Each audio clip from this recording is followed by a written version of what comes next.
वैसे तो इस खबर की बहुत ज्यादा चर्चा नहीं हुई, लेकिन ये खबर बहुत ही अहम है क्योंकि इससे बीजेपी में आने वाले वक्त में क्या उलटफेर होने वाला है, इस सवाल का जवाब ढूंढा जा रहा है। खबर ये है कि आरएसएस और बीजेपी में 5 घंटे तक एक मीटिंग हुई।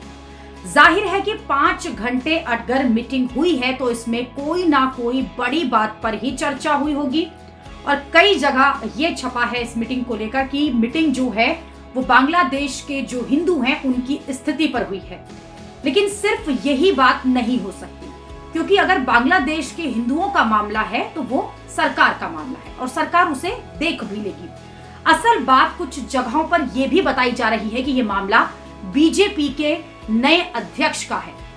बीजेपी में फिलहाल जेपी नड्डा का कार्यकाल खत्म हो चुका है और बीजेपी आरएसएस इस बात पर अब मंथन कर रही है कि जब तक कोई नया अध्यक्ष नहीं चुन लिया जाता तब तक किसे कार्यकारी अध्यक्ष जो है वो बनाया जाए। बीजेपी आरएसएस की ये मीटिंग जो है वो राजनाथ सिंह के घर पर हुई है और राजनाथ सिंह ही वो नेता हैं जो बीजेपी के अध्यक्ष तब थे जब नरेंद्र मोदी गुजरात छोड़कर केंद्र की राजनीति में एंट्री करने वाले थे।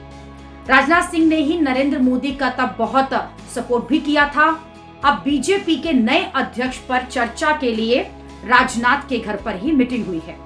इसमें राजनाथ सिंह के अलावा अमित शाह और जेपी नड्डा मौजूद रहे।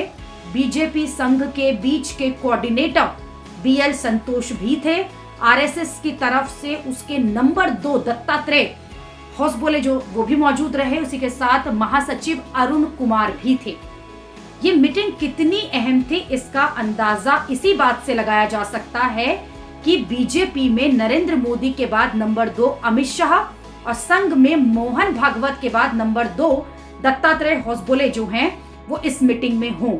उसमें कोई बड़ी बात पर ही चर्चा हो रही होगी। जाहिर है कि ये बड़ी बात बीजेपी के नए अध्यक्ष बनने की हो सकती है, क्योंकि जेपी नड्डा अब बीजेपी अध्यक्ष की जिम्मेदारी कैसे संभाल सकते हैं जबकि वो मोदी सरकार में मंत्री बनाए जा चुके हैं। नड्डा राज्यसभा के नेता हैं और 2 मंत्रालय उनके पास हैं, उन्हें सौंपे गए हैं। इसलिए अब किसी नए व्यक्ति को बीजेपी का अध्यक्ष पद पर बैठाना बिल्कुल तय है। लेकिन ये नया व्यक्ति होगा कौन, इस पर बीजेपी और आरएसएस को एक राय बनानी होगी, जिसके लिए ही संघ और बीजेपी की ये बड़ी मीटिंग हुई है। अब इसमें कई कयास लगाए जा रहे हैं। जैसे आरएसएस चाहता है कि कोई जमीन से जुड़ी राजनीति करने वाला नेता ही अध्यक्ष बने, और यह भी चर्चा है कि क्या किसी महिला या ओबीसी को नया अध्यक्ष बनाया जा सकता है, क्योंकि बीजेपी में कभी कोई महिला राष्ट्रीय अध्यक्ष जो है वो अभी तक नहीं बनी है।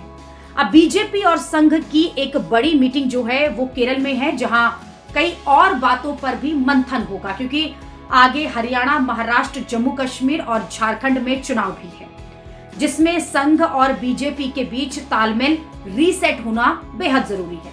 क्योंकि जब लोकसभा के चुनाव के नतीजे आए थे और बीजेपी 240 सीट पर ही एलबीडब्ल्यू हो गई थी, तो कई लोग ये बात कर रहे थे कि इस बार आरएसएस जो है, संघ जो है, वो इतनी ताकत से नहीं जुटा हुआ था जितनी ताकत से वो बीजेपी को जिताने में अमूमन लगा रहता है। चुनाव नतीजों के बाद से ही ये बातें लगातार उड़ती रही कि बीजेपी और आरएसएस के बीच कोई अंदरूनी टकराव भी चल रहा है, और इन बातों को हवा तब मिली जब संघ प्रमुख मोहन भागवत ने एक बयान दिया कि जिसमें अहंकार की बात कही गई थी।